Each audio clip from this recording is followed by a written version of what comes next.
I would like to make this recording for a podcast so more people would actually learn how to purchase their diamond.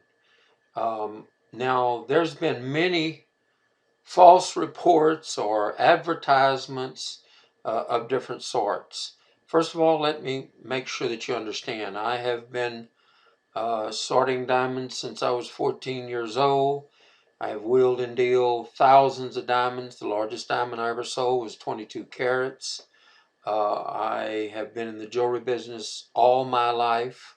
I have uh, been in it over 50 years, just myself, not counting my father.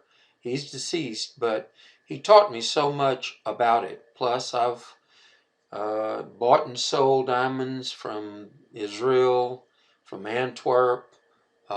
So I'm going to try to explain to you the easiest way to understand the diamond market. It is complicated to some people, and some people it has been made very simplistic, which is kind of you should get like in between that because first of all, the true diamond industry is a very small, isolated little group. Not only does it um, entail very few people at the top, it is not easy to get into that level. So, but the main ingredient, what I'm going to try to tell you on this podcast, is how to really look at the proper way of finding your diamond and getting it at the best price. Now, I'm not trying to promulgate everybody only look for the wholesaler. First of all, my father taught me if a person insinuates that he's going to give it to you at his cost, I wouldn't advise dealing with him only because, as my dad would say, he probably won't be in business next year. So, that being said, when you go to purchase your diamond, you have to have the proper thought when you're going to buy it. Are you buying it as an engagement ring? Or is it something you want to purchase for yourself to wear for the rest of your life? Again, trying to purchase it at the best price is always a good thing to do. But also remember, if you're buying it from a store that your grandfather bought from, your dad bought from, and you have known the people and you trust the people, I would advise, like I've always done for years, stick with those people because the main thing about the diamond business is trust. Do you trust that person?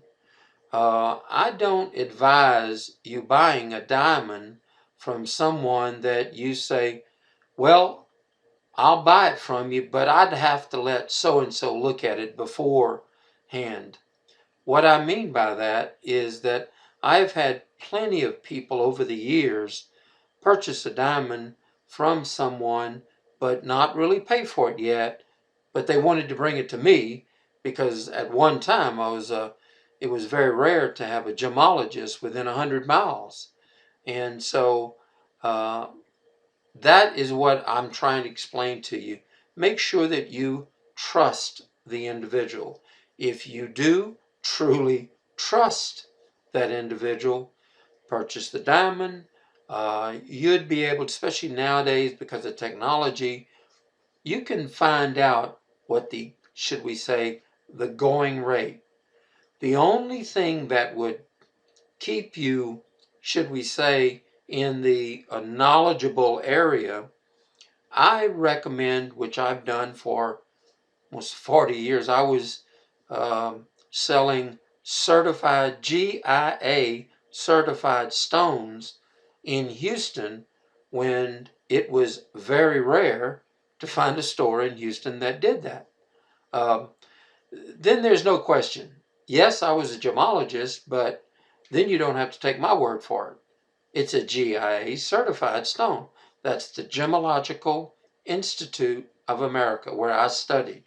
So I would recommend you do that because in these day and times, uh, that's one of the main reasons I actually retired out of the business. It's not done like it used to be.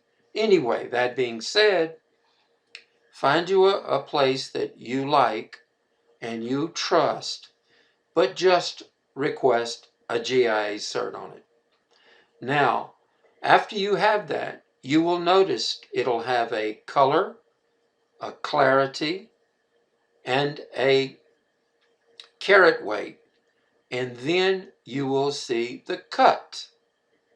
Is because some cuts, they're seasonal. Believe it or not, you might now in 2017 be able to buy a round diamond or an oval diamond, but pay a little bit more than you would a marquee. Who would have ever thought that day would come? Because a marquee cut is the one that looks like a football. That's the easiest way to explain it. Is you have such a tremendous loss when you cut a marquee. And again, that we don't have to dwell on that, but that was usually why the price would increase. Yes, there was a tremendous request years ago, and it fluctuates because marquee or oval and azure cut might be, or cushion cut, or trillion or quadrillion, square, princess cut. You have to look at all of these, and then you have to look at the quality of it. Because don't think just because it's a princess cut that they're all cut the same.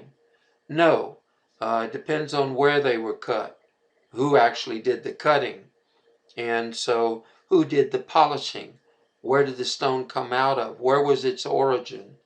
So there's a number of things. You don't have to get so complicated that it baffles you, but just make sure of four things: the cut, the clarity, the color, and the carat weight. What does it weigh? And the reason for that, and now remember, D color is the best that you can buy.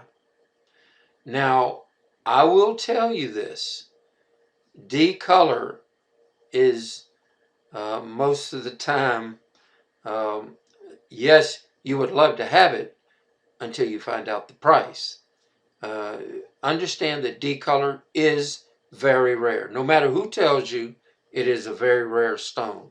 And internally flawless, it'll say IF. That is extremely rare. Uh, so I would recommend you look at a stone that is in the VS or the SI1 category, because then your price is very reasonable. Look for something that is in the G to H color, and then make sure that the cut, in other words, make sure that the proportions are well, is because you don't want a shallow cut stone, as they would say, because the brilliance won't be there. Because you have to understand how light is refracted inside of a diamond. When it hits, it comes in through the table, it hits the pavilion, bounces to the other side at a perfectly 90-degree, and then it comes back out through the table with a perfect 90-degree angle. That is an ideal cut. Now, not all stones are like that. And so you have to look for that. Ask them. Be inquisitive. Now, it doesn't mean that you have to buy that caliber of a stone, but if they say it's an ideal cut and it's perfectly proportioned, you will see the brilliance in that stone. It will be what you call in the diamond industry, it will dance. And that's what you love to see. Now again, you might not be able to afford it. Don't be insulted. It's affordability is why are you buying that stone? Think about it. If you're giving it to a woman You want to be married for the rest of your life. So don't think about it as a, I want to give it to her, but boy, if I have to take it back, can I sell it? Well, first of all, you're going into it at the wrong reason. But again, back to the cut and the clarity of it and the carat weight. Remember, I will tell you this. You can buy a 99 point carat diamond a lot cheaper than you can, well, a substantial amount, than you can a 1.00 CT. That means 1 carat. Because once it becomes a full carat stone, it's in a different category. The same thing goes with a carat 0.49. It's not a complete a carat and a half, but would you, or almost, I'm not going to say every, but almost any jeweler could never tell a point difference? But the price will be a good amount difference. Same thing with a carat 0.99. It's not a 2 carat. So if you're looking for something like that, that's what you should look for.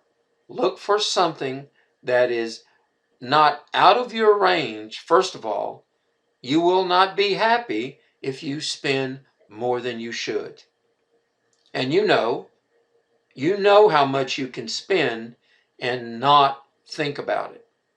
Again, think about the price, then think about the size.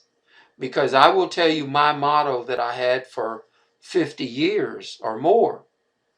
I would rather sell you a fine quarter carat than an inferior half a carat. Take that to heart, people, because maybe right at the beginning, you might think, oh, I want to give her a big stone. But I'm going to tell you, the day will come that you will pass by someone that has the same size stone as yours, but even cleaned up both stones. Yours does not dance like the other one does, because they paid a little bit more for quality, for the good cut and the good size and the good color.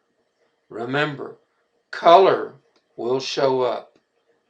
So tune back with me and go ahead and email me if you'd like to find out a little bit more. I've even written a booklet on how to purchase a diamond in the correct way. And thank you very much, and have a blessed day. You can email me at askmrcarl@gmail.com. ASKMRCARL. Thank you very much, and have a blessed day.